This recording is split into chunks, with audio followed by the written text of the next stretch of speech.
Yes,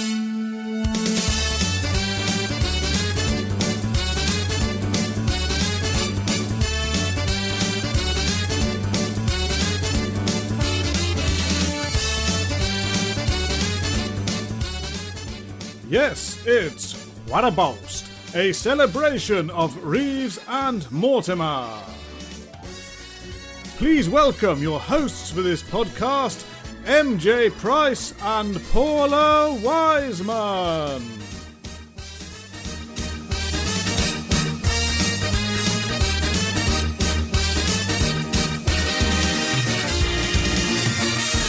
Hello and welcome to Quite a Boast, a podcast dedicated to the work and genius of Vic Reeves and Bob Mortimer. My name is Matt Price, founder of the Reeves and Mortimer Depository of Curious Stuff Facebook group. And I am Paula Wiseman, founder and creator of the Divine Comedians podcast. We are thrilled to welcome back a very special returning guest today. Yes, over the years he's made us laugh. Well, I don't think he's made us cry, but he certainly made us think. He's Davy Stott, Mr. Dennis, Dermot Mulligan, Tom Fun, Kinky John, Chris Palmer. He's Vic Reeves. Please re-enter the Novelty Island paddock, Jim Moir. Hey! Hey, what an intro. Ready for re-entry. Yeah. Yeah, well, I'm ready. Yes, carry on. Just thinking, Jim, on the back of that, I think the only time you entered the Novelty Island paddock, as I can remember, was Stuart Nattrass. You know so much more than I do. He's from bloody Taunton. Where the names come from, because I like really plain names, and I think I knew there was someone at school called Nattrass, and I liked the name, but was it Dave Nattrass? Stuart Nattrass. Stuart Nattrass. He got a bloody campsite on his arm. It's Stuart. Yeah. And who played Stuart Nattrass? You were Stuart Nattrass. Was I? Yeah, it was it. I can't remember at all. I do kind of remember the name Stuart Nattrass, but I don't remember what I did. So it was a tiny campsite on my arm. Yeah, you were from Taunton, from bloody Taunton. You had a blonde wig on. Right. It was when Lister took over the hosting duties on the Novelty Island. Yeah. Well, I'd have to, I'd have to have a look at that to try to remember it clearly. I do like the name Stuart Nattrass. I was kind of opposed to comedy names. Yeah. Which the past show always used to do, and I used to say to the Paul and John, don't use those names, are so corny. But you used to use names of people you knew, like Alan Davidson for the Fox and Jack Dent. Well, yeah, people I knew, or just plain normal names, because it gave them a sense of reality, even if they were doing something insane. Yeah. You know what I mean? Last thing before we moved on from the big night out, which I meant to ask last time, when we talked about the "you're wasting your time" man, he was a guy called Dudley Freeman, and no one seems to know where he came from or where he went. Who was he? Yeah, who was he? I think at that time I was a big fan of what's his name in those movies, like Mr. Porter. Will Hay. Will Hay. Yeah. And he used to have the bloke on who used to go, "You're wasting your time." And so because I was a fan, I just wanted to get someone in to say that. Who was he? Just about, someone who just stood at the side and we focused on him and for a second and saw it and he said that. But I don't know where he came from and I don't know where he went. but at the same time, he was an old bloke. I would imagine probably not alive now. But talking of old blokes, when I did Randall and Hopkirk, and I was filming in an old music hall theatre in London with an old bloke called Cecil, and he was, I think, about 97 then. But he said the last time I was on in this music hall was on the stage with Laurel and Hardy. Wow. Wow. So yeah, old geezers who've come and gone in our history. Yeah, I don't think we'll have him on the podcast. I think we've missed the boat with that one. He could be out there somewhere. I really doubt it. Nursing home. But that was a case of trying to force a catchphrase as well, which quite literally, you're wasting your time because you can't force a catchphrase. They just have to come naturally. Yeah. Yeah. No. So the last thing you did on Channel 4 before the move to the BBC was the Weekenders pilot, which has kind of become a bit of a fan favourite. It's gone on to become this cult classic. Did you and Bob always want to get out on location? Did it kind of excite you being out and about and making films and stuff? I think we got asked to do that because there was it was trying to find a new sitcom for Channel 4, which we didn't get, but we had fun doing it, and it was great being out, and because we filmed it at, I think it was Wythenshawe somewhere in Manchester, and there was behind on the housing estate, right behind it was a shit farm, and it absolutely stunk. But no one who lived on the housing estate could smell the shit farm. So we filmed like under duress there. I think we kind of made most of it. The script was loose. Let's put it that way. It was very thin, and I think we were just having a good time. Trying to cram in as many sort of gags as we possibly could. But yeah, it was nice filming outside. Yeah, right up our street. Yeah. Actually, when we were filming it, Phil Oakey was in it from the Human League, and he was at a meat stall in the field, and it started raining. We all broke for lunch, so we're sitting on the bus having our lunch, and said, "Where's Phil?" And then Phil said, "He's still there." No one told him, so he's still there in his sort of like he had a tiny little leather vest on. Yeah. And he was stood in the rain, still manning his stall whilst we were all at lunch. So I went over and I said, "Phil, we've broken. Phil, you have to come over and get some food." He just stood there in the rain with no one else around. How did you get Phil Oakey for that? I know you worked with him on Black Knight, and on the album. Yeah, well, was that before or after? I think that might be. I think it might have been after, but I knew him from like. When I saw him, I went to see him at what is now the Comedy Store in Leicester Square, but it used to be Notre Dame Hall where they had bands on. So I went to see the Human League in 1979, I think. All right, and he was there at the front. I said, "How do you get in to get tickets?" He goes, "I don't know. I'm in the band and I can't even get in." So I got in with it. So then we became friends, and. Wow. So I was friends with him before anyone knew who I was, and so yeah. And I just said, "Do you want to come and do a bit in it?" We'll come back to the Weekenders. Were there ideas for other future episodes if it gone to a series? Had you written scripts or? Sorry, what was that? For the Weekenders, did you have any scripts? Oh no, for we just future got episodes? one. Because it was just like a one-off to see if they wanted to do a sitcom with any of it. But we did write a couple of other things. We wrote The Primrose Principle and The Fishing Trip, which we were both abandoned. Yeah. I can't even remember what they were about. I know The Fishing Trip was just going fishing, but that got ditched. So no, nothing else after that. Yeah. So obviously you've done a bit of live recording, obviously in front of audiences. I saw you recording like the Smell and stuff, came to some of the live recordings. So did you have a preference between performing in front of a live audience or doing that kind of drawn out process? I suppose when you're out and about, you've got a little bit more freedom. What, when you're filming outdoors? Yeah.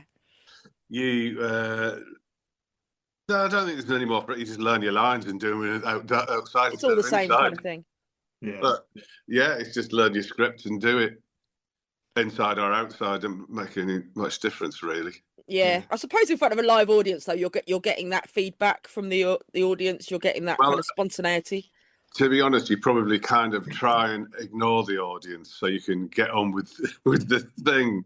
Yeah. I mean, it's I suppose if you do. If you're a stand-up, you like the audience reaction, so you can work off it. But what we were doing was sketches, so you had to kind of work around if the audience were laughing, you had to wait for them to stop to carry on with the script. So when if you're filming outside, you haven't got anyone distracting you. Yeah. So it's easier. Maybe. I don't know. You've made me think about something I've never ever thought about before.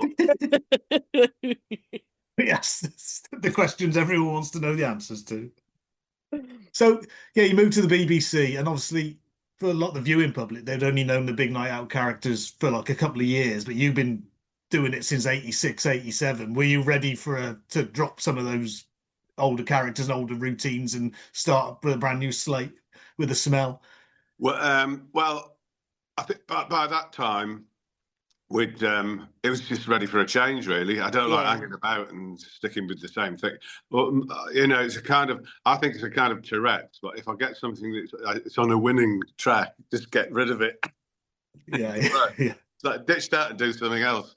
So I thought, let's just try a whole new aspect of it. And kind of because we were at the BBC, it was like Shiny Floor show, and had a bit more kind of history of Shiny Floor shows in that way, as far as I thought. So I thought, let's take it one step further, because Vic Reeves' Big Night Out was really Vic Reeves trying to be a big shot with people trying to stop him and like ruin his day. But then when we did Smell of, it was Vic and Bob, so it was a different kind of animal. So it was more like a sort of, Morecambe and Wise, Little and Large, or whatever you want. It was a double act thing then. Yeah. So we had to, have a different idea. So it was a whole new idea, a whole new bunch of people. And to be honest, coming up with the characters, we just sort of like sit in the office and go, "What about these two? Yeah, that'll do." Yeah. So you kind of thought very quickly, came up with an idea, and then developed it after that. The stocks carried on, and people like that. Yeah. So was the partnership quite fluid? Obviously, moving to TV and stuff. Was it a very kind of? It just became very balanced. A very balanced partnership with you and Bob. Well, when I was doing it on my own before. Before I knew Bob, and so I just said, it's a lot easier writing with someone else. You got someone to bounce ideas off. So you go, I say, what about this? And Bob's really good for gauging that, because he'll laugh at it. If he doesn't laugh, it doesn't go in. So it just became a lot more. Yes, it was more fluid and a lot easier. And we didn't analyse it too much. We just got on with it and did it. Went in the office, wrote down some stuff, and then had more fun kind of sending the scripts off via fax with like holes burnt in them and things like that. Always, purposely make them impossible to read. Yeah.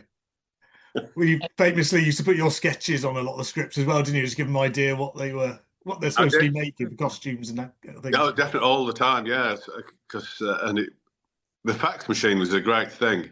It was a fantastic sound when that started sending stuff. And but yeah, I'd put peaches on and things like that. I remember doing that, squashing a peach onto the paper, and because I wanted the reply to be. We couldn't quite read most of it because there appeared to be a peach on it.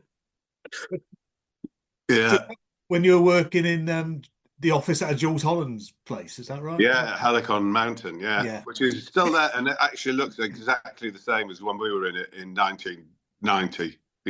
It's not changed. It's still got the same damp patch on the wall, and it's pretty much exactly the desks in the same place, where our two chairs are still in the same place. It is like one of those frozen in time houses. Yeah. Did you have a writing method? Was one of you the one who sat behind the keyboard and the other one paced the room, or did you? Yeah, I was the pacer. Yeah. Bob was always the typist. Even because we had I suppose, I don't know what the computer was. I'm going to say an Amstrad. Probably, yeah. Old BBC computer. Yeah, of the time. I don't know, but we had one of those, and I said, have you any experience of typing? Because I've got none. He said, I used to do a little bit in the office, typing up court reports. I said, well, you're the typist then, if that's all right. I said, if you get tired, just say, and I'll take over. But I'm really slow. So from then on, Bob typed. I'd walk around saying things, and he'd write them down. Yeah. Because Charlie and Paul were the same, weren't they? I think Charlie was the typist, and Paul was the. Probably, it sounds about right. Yeah, yeah. It's the same with most comedy duos, I think. Yeah. So I was going to BBC and big organisation like that, and you're used to, from the Albany Empire, even on the Channel 4 shows, making your own props and your own costumes and things. Was it hard to like pass that to other departments to do that? The DIY ethic had gone out of it a bit? Or? Yeah, got that control. Well, no, because I'll tell you what is great is like when you say something, you say, I want you know, I'm just going to say something like a banana on a 24-foot long pole. Yeah. And people actually go, and then you say things in a way like that, and then people come out and say it was really difficult trying to find a 20-foot long pole. I don't know, you should have said, because I was just kind of saying things. I didn't really mean it. And but people will try their utmost to get things absolutely right, according to drawings and things. But I used to do most of it. I'll do all the drawings and get them made up by props department, or make them myself, which I do, because I used to like badly made puppets. And if you give a drawing to someone, so I was getting into trouble for because the props department would say that it's making us look really bad, like we make really bad puppets. Yeah. Same with the makeup. When I used to draw lines on my face, and makeup would say that it's making us look like we're out of control. Yeah. So I said, we'll put a disclaimer at the end saying I'm responsible for all the crap puppets and badly applied makeup. But we'd have. Yeah, and when we were doing the Smell of in the lunchtime, while everyone else was having lunch, I'd be doing the Reeves Mortimer products and painting them onto big white boards. So that's how I spend my lunchtime, still working on those things. So when we came back to film in the afternoon, they'd all be ready. I did. I said, walk me home, cheddar. And it was, I said, this Bob, your girlfriend, Sharon from EastEnders, and this is how you walk her home. If you can't walk her home, give her the cheddar. And then the next day in the newspapers, it said, Bob Mortimer is going out with Sharon from EastEnders. They actually thought it was real. And I thought, if they think that he's really going out with her, then they must also believe in Walk Me Home, Cheddar.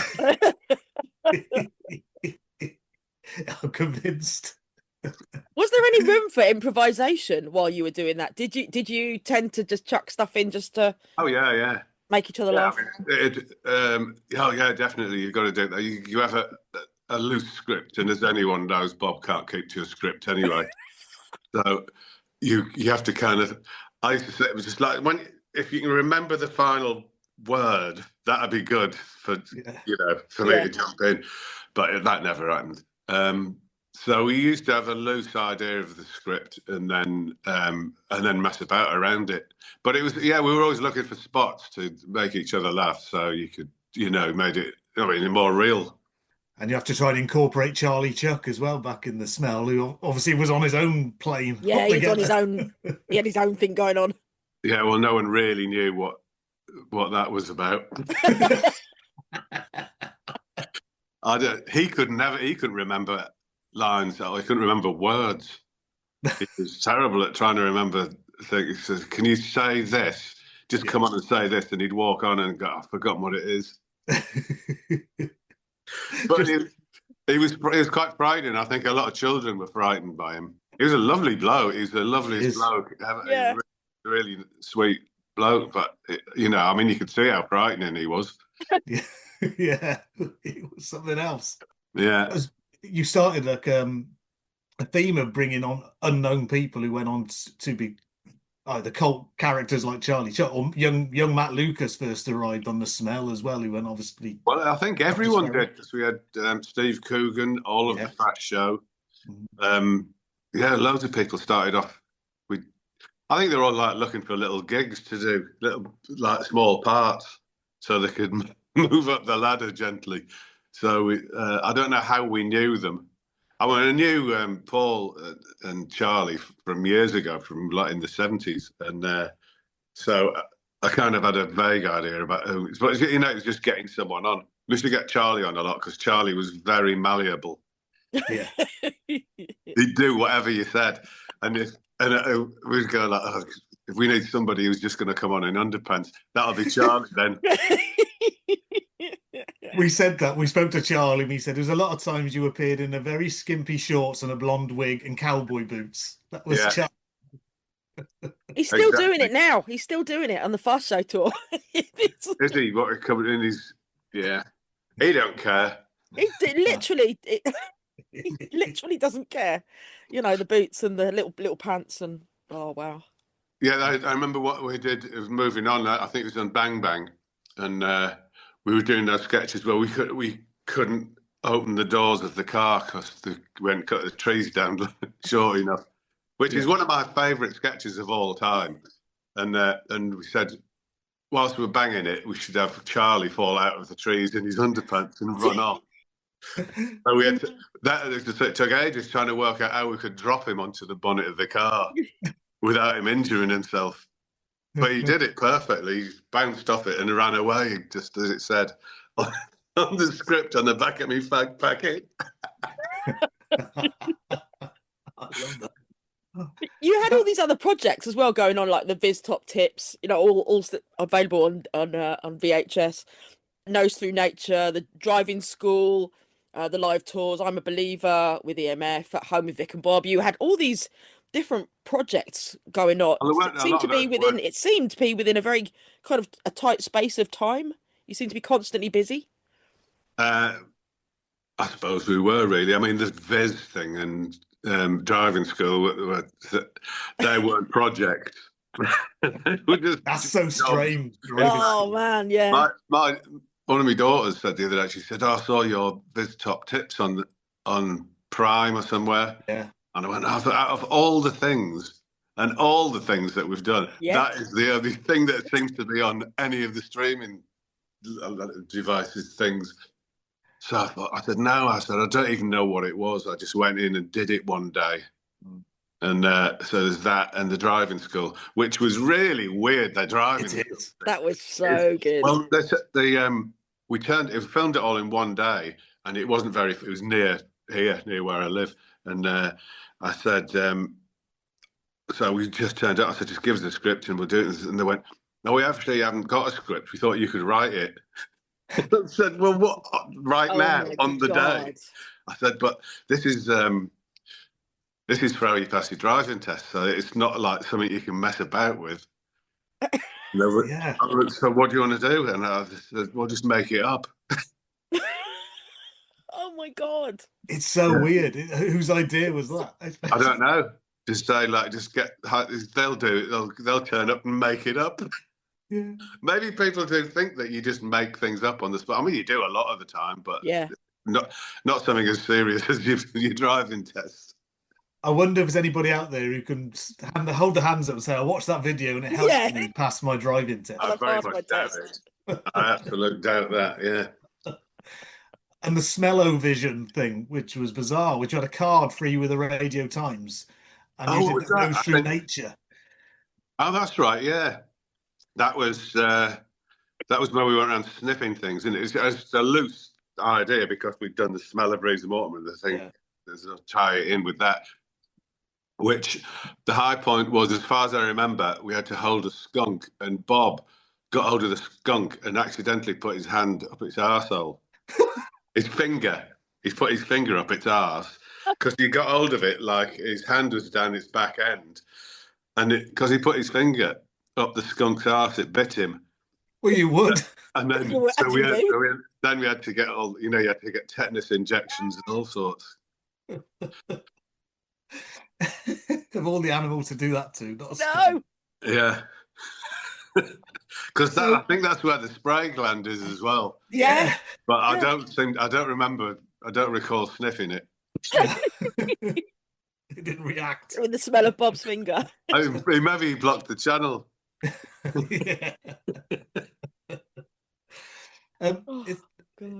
In the 80s, 90s, Deptford and New Cross was your base, but it seemed. Did you move into central London? I mean, a lot of people we've spoken to have brought up the Groucho Club as the place where they met you, and that's where meetings took place. that centre of operations. Well, it seemed to be, yeah. I mean, in the well, I was living in Deptford in Greenwich, but like, yeah, you'd go and meet in London. So if you're in any sort of creative capacity, if you go to the Groucho, you go there with the intention of discussing some kind of creative thing, and then just getting drunk. Yeah, which is what everyone did. But it was kind of, yeah, it was like a showbiz scout hut. You know, it was a social club for like TV idiots. Yeah. Yeah, no, I chatted with Roland River on my podcast, and he was talking about going down the stairs on a bike and Well, a lot of things. Yeah, I breaking his hand and I got engaged in there, and after having a couple of drinks, got engaged, and then announced free drinks for everyone. And they're not cheap in the Groucho as well. I can imagine. I've just got to grit my teeth and wish I hadn't opened my mouth. Yeah. I was pleased to get engaged, but I don't know why I said free drinks for everyone. You were in the moment. Things used to happen, yeah. They peeled away some wallpaper in the Groucho once, which was from the early day, from like 1990. And it was written by the bar staff of people on their like list and don't like list. And Bob and me were on the like list, but there was a lot of people on the we don't like list. Can you remember them? I could have guessed. Yeah, name names. I probably, no, I can't remember. I know, yes, I do know one, but I'm not going to say. Yeah, so that was the time when comedy was the new rock and roll, and it was Britpop and Brit art and loaded under the word and all that. Did you feel part of some movement, or were you just ploughing your own furrow? Doing your own thing, yeah. We kind of we were the adopted kind of friends of the. You know, I don't know. There was Damien Hirst, Blur. Yeah. We used to knock about together. Jarvis. Well, Jarvis used to know, because I remember Jarvis way before, like in the 80s, he used to sit in the corner of the Camberwell Grove Tavern and like looking at us from there. But we used to knock about with that lot. We were on the we weren't on the Oasis side. Although I did have an arm wrestle with Liam Gallagher. Do you know that one? That story. Yeah. Oh. You wanted to find out. He said, "You two have made it. You've made it easy because you're posh and I'm working class, and it was harder for us." And I said, "Well, how you don't even know us? How do you know? How can you say that?" So he said, "Let's prove it. We'll have an arm wrestle." I said, "Well, that proves if you're working class or you're posh, then, does it?" And he went, "Yeah." So we had an arm wrestle, and I won. And he said, "He says, right, that's what I said. So am I posh or working class?" He says, "You're all right. You're working class." I went, "Oh, thank you." And then he looked at Patsy Kenzie and said, "Right, that's it, Patsy. We're off to bed now." So where did this take place? In a hotel in London. After some Oasis or Blur do, I suppose Oasis, I don't know, some hotel in London. Yeah. But all those times, yeah, and there was the Jarvis Cocker thing, because we were watching Michael Jackson. And Jarvis and me. Yeah, that famous story of Bob representing Jarvis. Well, Jarvis and me were both going to go and display our asses at him. I got lost on the way. You dodged a bullet. I dodged it, yeah. And then, but Michael Jackson had a tent. He had about 4-5 tents full of lawyers. I thought, what are they expecting him to do? And outside, whilst Bob was in there, we thought it was hilarious because he wasn't the greatest of solicitors, and he certainly wasn't a Hollywood lawyer. So he was in there. And then and Iggy Pop came past, and he was going, "What's going on here?" And we told him. And Iggy Pop was on the floor laughing. So it was hilarious. Yeah, it was because it was all over the paper the next day. Oh, it was huge. Jarvis was the villain of the piece. It's like, yeah, he's the people's hero that day. Yeah. Well, we went and got him out. We broke him out of jail in Damien Hirst's car, and when he came out, he was thrilled because he just bought one of the first digital cameras. I was going to say digital caravan then. Digital caravan. That'd be cool, wouldn't it? He got a digital camera from Japan, and he'd taken pictures of the toilet in the cell in the in the police station. So we were more interested in that than anything else.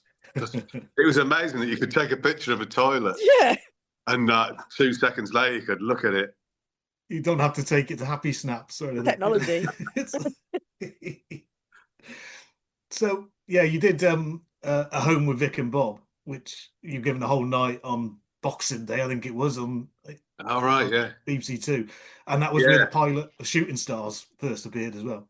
Yeah, because we were more interested. There was the best memory I have that was of the haircuts. I said we want haircuts from University Challenge, which someone trawled through and found them all for us, which was brilliant. And but then they said, do you want to do a quiz show? So there wasn't any comedy quiz shows then at all, I don't think. No. I think we did the first ones, but looking back at it, I don't think it was that funny. I think when we did the first one on that night, we thought there's probably room for us to make this funny. So should we do a comedy one? Because I think it was kind of fairly serious. Yeah, there's lots of clips of old 70s TV shows and things in the early ones. Yeah. So you could say that was the first Shooting Stars, but really it was the one that gave us the idea to make the real Shooting Stars. And we didn't even bother with the name. It's just because we were fans of Bad Company, and Shooting Star was one of their songs. So we were saying, what should we call it? And I just Shooting Stars, because it was I was singing it in my head. And people have analysed it for years, thinking, "Oh, is it because you like shooting at the stars, or having a go at them, or making them look fool?" I said, "No, it's just a Bad Company song." Oh, right, didn't know. But you've been doing that for years, asking questions on stage. You did it in the live shows and on the Tube, Hopple Doodle Dandy. You did, and so it wasn't. And Knock Down Ginger, which you do on Jonathan Ross's show.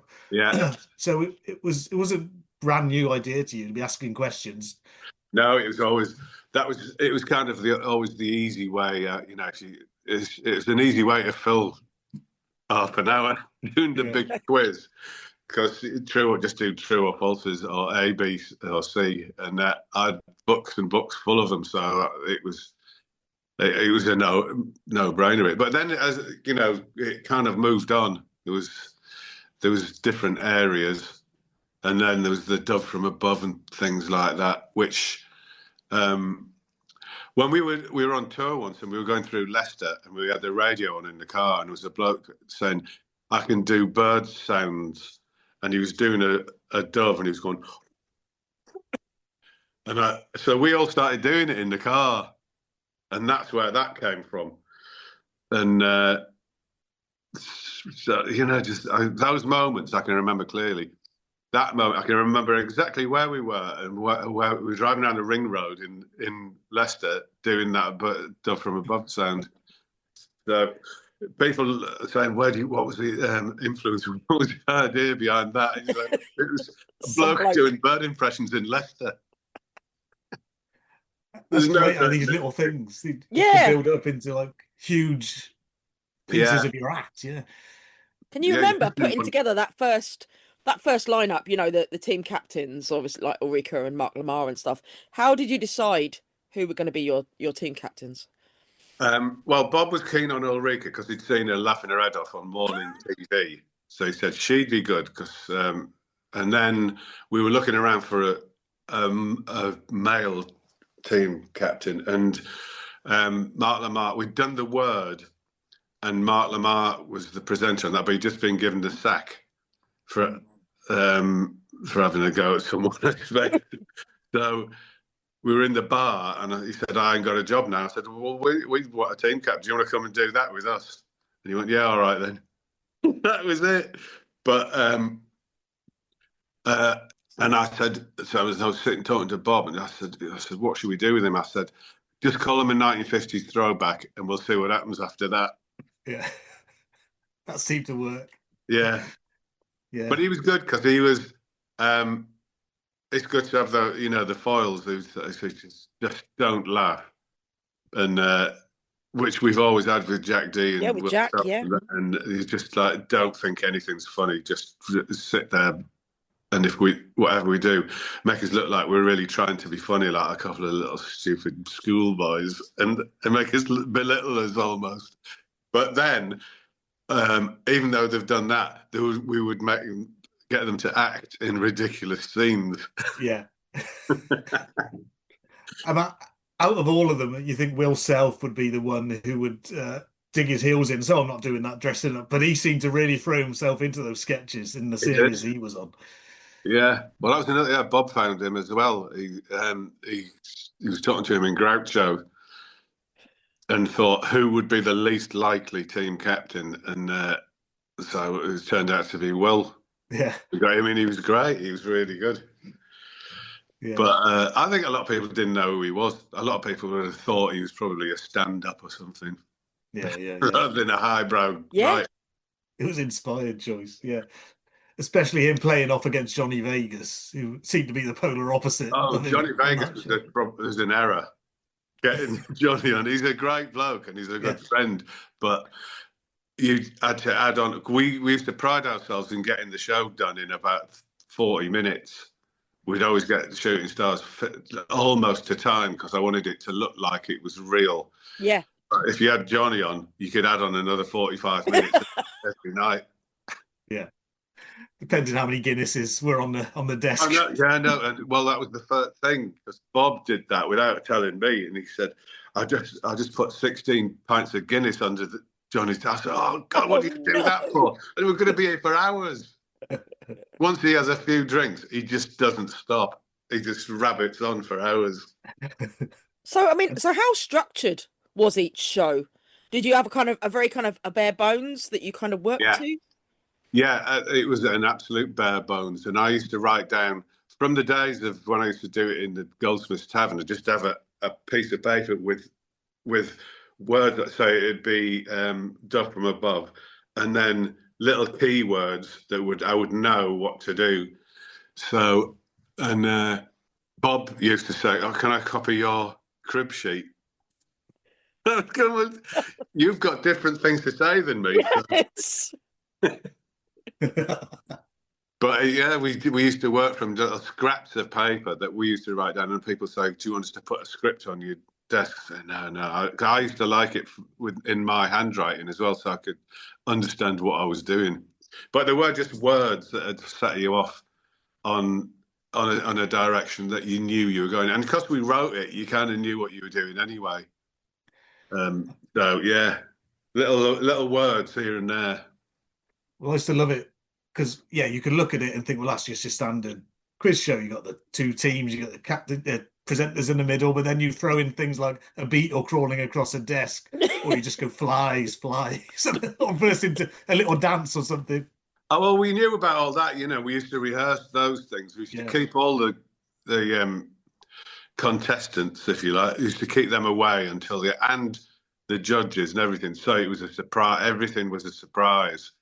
Because we wanted their reactions to things. And there's quite a lot of this stuff I used to keep away from Bob as well, like stuff with stink bombs. I had a bit of a thing about stink bombs. And like when I took Stephen Fry's shoe, and it was a fake shoe, but cracked a stink bomb, and I said, "Look at these lovely shoes that Stephen's wearing," and handed him around. They're all going, "Oh my God," because it's stinky shoot. But Bob didn't know about that, and there was various other things as well that I used to do that I wouldn't tell anyone about. Yeah, even the thigh rubbing became a bit of a. Well, that was and that came from another thing. That was. Did I tell you about this before? No. Right. Well, when I was a pop star, I used to go into the record company in Ireland and say, "Have you got any cassettes of people who have sent cassettes in saying, 'Can I be a pop star?'" And one of them was this bloke who was singing a Christmas song for little kids, but he was rubbing his legs as he was. I said, "He's rubbing his legs in anticipation." He's going, "Gather around the Christmas tree, little children," and then you do it. Rub. And so he's rubbing his legs with glee. So that I kind of just adopted that, which it was always the lady who was in that seat, and it was the anticipation of us getting married. Yeah. now that we're going out with each other. Yeah. That was all it would make. If you rub your legs, that was me, and it wasn't turned down. It was kind of Victorian, really. It would mean that you're going out with them. Yeah, yeah. Just the reactions you got as well, you know. Yeah. Well, it's great to take the guest by surprise, like when you filled a chair full of false teeth and things like that. Yeah. Oh, that's it. I said, yeah. Can you put a load of false teeth in that chair there, so when they sit down, they can say it's a bit uncomfortable. Yeah. That was a great. Shooting Stars was a lot more than just a. It wasn't like 8 out of 10 cats. It was a whole themed palaver. And I love, obviously, you got guests from lots of different genres of entertainment, but you get a comedian, if they knew the game, they would keep stum and just let you do your thing. It's your comedy show.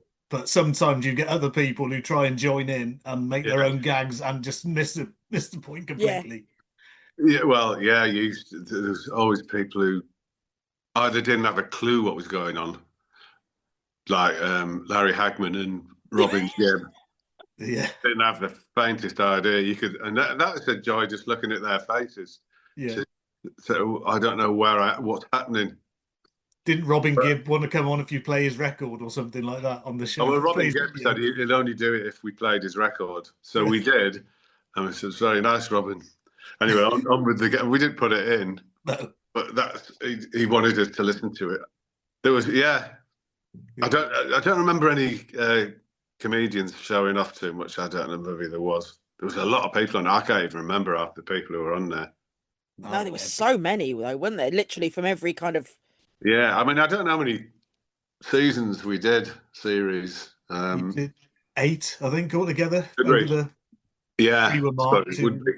But and we were getting, I think we were getting about 7 million viewers.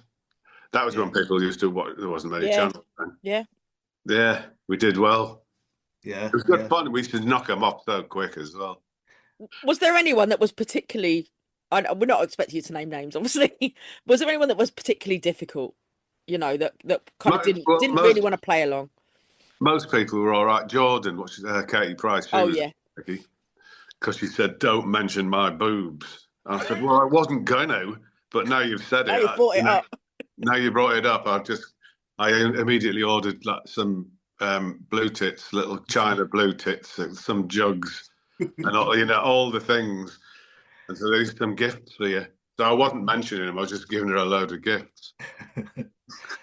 And I love the ones who threw themselves into the end game. I can remember John Peel in a pram and things like that. It's just fantastic. John Peel was great. Yeah. And some people do things. People would do it without question, because we had Damien Hill was in a bath covered in mushrooms, and I saw him not long ago, and he said, "I remember, it was quite frightening being covered in mushrooms." I was like, "I bet it is, Damien. I bet it's really quite frightening." Yeah, there's something about mushrooms, isn't there? I don't know what it is. Well, I don't know if you get covered in. It's been buried alive in mushrooms. That's for nightmares. Yeah, quite a way to go, isn't it? And you all clear off the set and leave him in there. Yeah. I used to like the one where we used to put people in boxes and parade in front of them a pelican or a bull, and then introduce what they thought was introducing it into the box with them, and it was just me with a pair of snippers or something. Yeah. Because they really did think that we were endangering their lives. If you think about it, right, we've got a pelican here. We're just going to put a pelican in a box with you. How long you can last? That was great. I enjoyed doing that one. Yeah. Oh, no, obviously we have to talk about the club sing around. Right. Okay. Well, that was that was Paul Shane when we saw him on Pebble Mill at 1. Yeah. Doing a baby, I get them for you, and we didn't know whether he was joking or real. So, and then I just started doing the club singer, and I thought it was quite a good idea just to see if you can decipher what was being said, and it got more and more difficult to understand. But some people, Mark Lamar was really good at it. He could see through even the most disturbed style of singing. My favourite was we had Griff Reeves Jones on, and I was doing "Knock 3 down roses if you want me, dot on a bow if the answer be nay." And he was laughing his head off. If the answer be nay. Yeah, that was So that we had that was regular, wasn't it? Oh, things. It became like a catchphrase. Everyone was doing it. What was that? We're all doing it. I'm trying to doing what? Doing the club singer. Oh right, yeah. Trying to interpret our own versions of it. It's a shame it's not on now. I think there's a lot of people that haven't seen it, and the BBC won't seem to put it on. Yeah. I mean, there's a few episodes with people who have long been cancelled, so they won't show them anymore. Well, yeah, I expect we could probably get rid of the whole lot then. Yeah. They're too afraid to do anything. You did the fast show, double header shows at Hammersmith. Oh, yeah. Shooting Stars. And a lot of people have said those nights were something else. Yeah, they said, well, yeah, because we know the fashion, and they said, what about doing a double header at the Hammersmith Odeon? And I said, can we go on first? Because then we can get off first. And that means that you're not the headline. I said, I don't care. I just want to get on and get off. But we did. So we did about 40 nights, I think, at Hammersmith.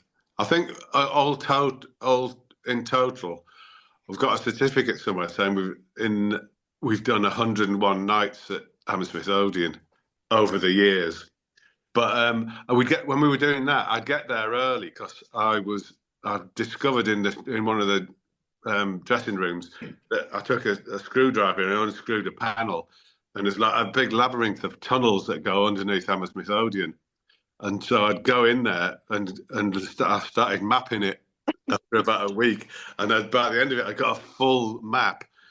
So I was going in there because doing the show was all right. It was good. It was good fun. But the most exciting thing for me was doing the exploration of the tunnels underneath. And when we took it around the country. And so we'd get local people on who were like, local news readers and people like that who we didn't know who they were. Occasionally you get people like Bez was on. Bez was like, we saw him in the green room, in the dressing room before, and I think he'd necked a bottle of wine and a bottle of brandy. And then he got on the stage, did a cartwheel, and all these pills came out of his pockets, and he just scrambled around on his hands and knees looking for his pills in front of all of Manchester Apollo. But he was great. You could not tell that he was in any way under any influence. He was really funny. That mixture of drink and drugs. Yeah. Never fails. One of the, I think late night is, I think after the success of Shooting Stars, so you're allowed to do not anything you wanted, but you're given a lot more freedom. Like you did It's Ulrika, the one-off show with Ulrika, which I don't know if that worked or not. What do you think? I don't think it was. It was one of those things. I don't know what I was really quite happy just sticking with what we knew, but there was a lot of producers going, "Hey, do this, write a show for Ulrika that'll like push her up to different level, doing Saturday night things and that." And I said, "Well, we could write it, but it's going to look like a Vic and Bob thing." Yeah. You want different writers, and they were going, "No, you do it." And Bob was up for doing it, but I thought, nah, this ain't gonna work. It's not gonna be good for her or us. So we did that, but I didn't think it was that great. I think it was the first time David Walliams was on TV. I think it might have been on Shooting Stars before then, but anyway, it wasn't a high point. I've said this before. You feel free to disagree, but when you've done shows like that and Monkey Trousers, when other people are doing your lines, it's never quite, it's a Vic and Bob line. Yeah, it's true. It's a bit of a curse, but you're right. You can always tell. And when people say to me, "Can I do, for some charity thing? Can I say something that like this heartfelt thing?" And I said, "I could do, but it's going to look like I'm taking the piss." Yeah. Yeah. If I do anything that looks like, I really want you to send all your money. It just doesn't work when I say it. It just looks like I'm not completely serious about it. So I've turned those things down as well because it's not good for them. Yeah. Yeah. But I tell you what we did. It reminded me of that. We did Families at War, which was quite fun, and that was our attempt at doing a Saturday night game show, which I think worked really well. I think we did it once and then it boot, but it was kind of set a precedence for a lot of other things as well. But that was good fun doing that, getting those families on to do things like the Leo Sayer thing. But that was another thing. It's like, what is a good idea for a game for this character? I said, well, he was in the army. He says he can carry bricks in his backpack. So we'll put Leo Sayer on his back and see how he deals with them. Yeah. And that was when Leo Sayer nearly died because he was on a running machine, and when he got off it, the machine didn't stop, and Leo Sayer went right underneath it. Yeah. And there was someone at the side of me. I was going, oh God, he's gone underneath the machine, but he came out the other end like an old-fashioned mangle sort of way. But someone at the side was going, he's dead. Before they'd even checked or anything. I mean, all he'd done was go underneath him.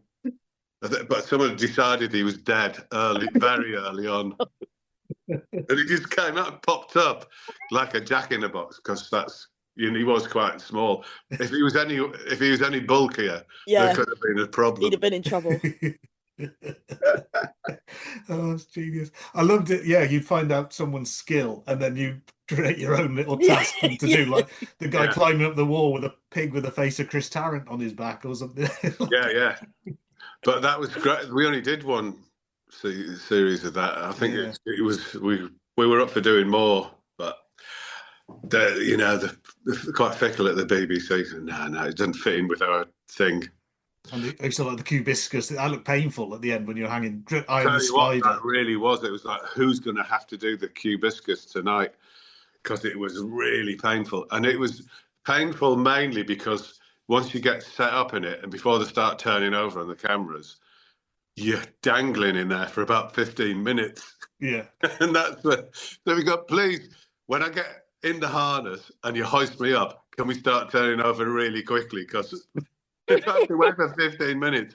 By the time the action's supposed to happen and the excitement is, you've gone, I'm so knackered I can't move. Because all the blood drips down to your nether regions, and, your head's dangling low. You're just like in absolute agony.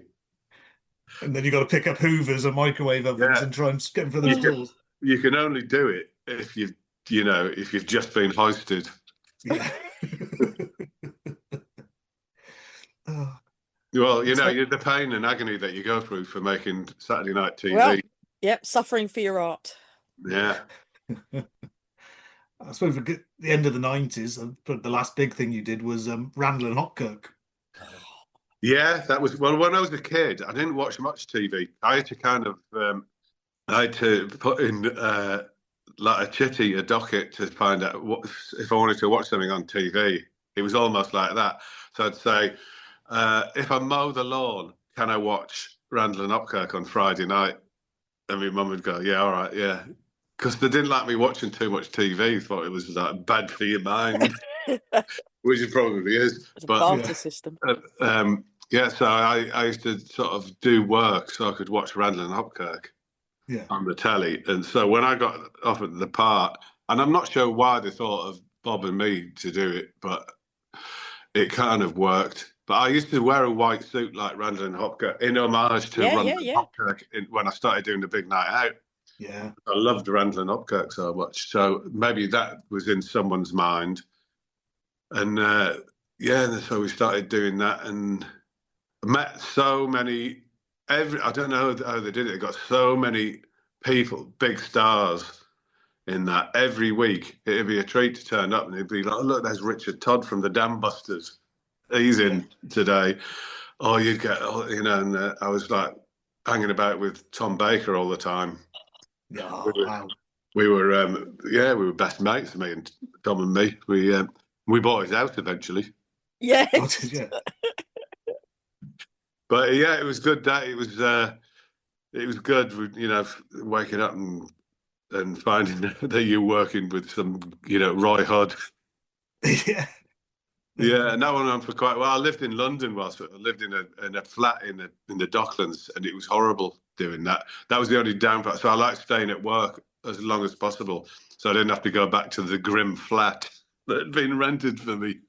I mean, Bob said in his book, I think he sort of felt he had like imposter syndrome a bit, turning up, and as you say, as Derek Jacobi and Stephen Burkhoff and Tom Baker, and you got to act against them. But I think you probably enjoyed it more, and you've done a lot more straight acting, for want of a better word, since then. Yeah. Well, Bob had I used to say to him, I said, don't keep saying you're a crap actor, because you will be. If you keep thinking that, you will be. I said, you're a perfectly good, adequate, good actor. Just tell yourself that and you'll do a better job. He's going, I can't remember lines. I said, you can. You just keep telling yourself you can't. And if you keep telling yourself you can't, that's what's going to happen. Yeah. So I think that was his problem. He just had no self-belief in himself as an actor. But I thought he did a perfectly great job. Yeah. So, even though he didn't think so himself, I thought he was good. And even, Coronation Street. What, me? Yeah. Yeah, well, yeah, that was. I loved doing that. It was just so, obviously there's the story about kind of how you ended up on there. What's that story? Well, I think they heard you were a fan and you were watching like omnibuses. You'd kind of sit and you'd watch. Well, that's true. Yeah, there's loads of different stories, but that is true. I was at an awards, and Kate Oates was there. Was the producing it at the time. She said, would you ever consider going on it? I went, too right, I'll be on it tomorrow. Yeah, like a shot. So I did, and I said, can I be, what was I doing? I was the son of... Norris. Oh. Yeah. Well, I said, could I be Norris's son? But it turned out, they thought I was, but it turned out I wasn't. But I did 3 months on Corrie, and that's pretty hard work, because there's 8 cameras on you. And hardcore. The set's a fast-moving train. You get in there, you have like 8 pages of dialogue. You learn it all, and you don't mess up on any of it. And because they ain't got time, they've got to just like do it and then move you out, and then get the next scene moved in. So you've got to be right on it. So I'd just sit in the hotel room the night before, learning like all my lines, going do it, and then clear off. It is like working on a conveyor belt in a factory. You go and do your lines and clear off. But then sometimes you'd have maybe one line, and it'd be at 8 o'clock in the morning. So you stay overnight, go in a hotel, get up, do your line. Good morning, Roy, and then go home. But I loved it, and there were such great people. I really loved it there. I know we've gone off on a tangent on our timeline, but just to finish off, since we're talking about your acting, one of my favourite performances you did was as Joe in Hebburn, especially when he had the stroke. Yeah, you were fantastic in that. Oh yeah. That was they got someone in with a little laptop saying, do you want to see this person having a stroke? And I said, no, I'm going to do it first, and then you tell me if I'm doing it right. Right. And so I did it. What I thought was right. He said, yeah, that's better than the film. I won't show you that. So I said, just do that on the day. So I just walked over the car park and had a stroke. But when I'd done it, I had to do the rest of the series with me arm dangling, and I'd have to like lift it up and put it on the table. and then when I got home, I was doing the same thing. Yeah, I'd find myself holding my arm and like moving my arm around. I was actually living the part, but that was good fun. Heaven. Yeah. Well, that's we've ploughed through the 1990s there, Jim. It'd be great if you could at least come back one more time and perhaps go through Catterick and House of Fools and beyond. Right, I'll do a regular. Have you got Bob? End of part 2. No, we haven't got Bob as yet. No, you'll never get through to him. No, he's a busy boy. He didn't pick up the phone. No, people are saying about this whole last one laughing. They're all kind of like, to get you and Bob in at the same time would just be on crazy. On last one laughing, that thing he's just finished. Oh, God, get you both in there trying to make each other laugh. I think that was the last thing I would ever do. I've never gone any of those shows. They can't think what I fought against in the first place. Well, I'll come back and give you more vital information about the 2000s. I always end these podcasts by saying thanks for coming. That was quite a boast. But as that's your punchline.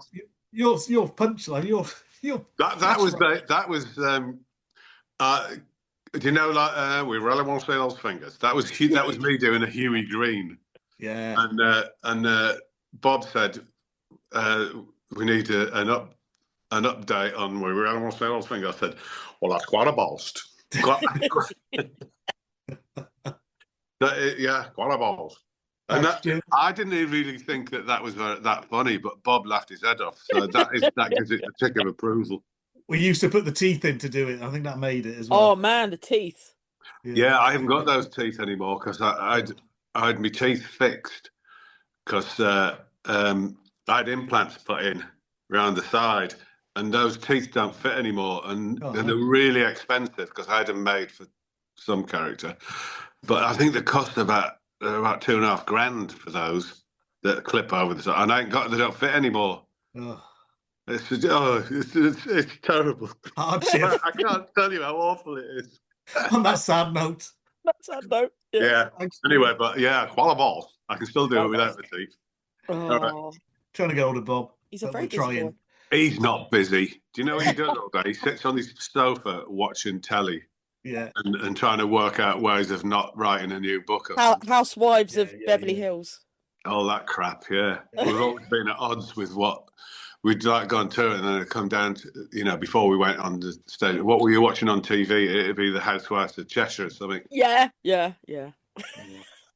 But if you do happen to speak to him any time, give him a nudge. Give it say how fantastic we are. Yeah, I will. All right. Well, I'll talk to you again in the future. Cheers, Jim. Thank you so Jim. much. Lovely to see you again. Thank you all for listening to this edition of Quite a Boast. Special thanks to Matt Lucas for permission to use the Peanuts music as our theme tune, and thanks to Ed Lewis for this edit. Thank you to Jake Chesham for permission to use the photo from his 1995 shoot of Jim and Bob in our various online locations for the podcast. And of course, thank you very much to Jim Moir and Bob Mortimer, without whom this podcast, well, it just wouldn't exist, would it? Remember to check out Paula's Divine Comedians podcast as well, and to join the Reeves Mortimer Depository of Curious Stuff Facebook group. And I think you'll agree that really was a lot of fun. Goodbye.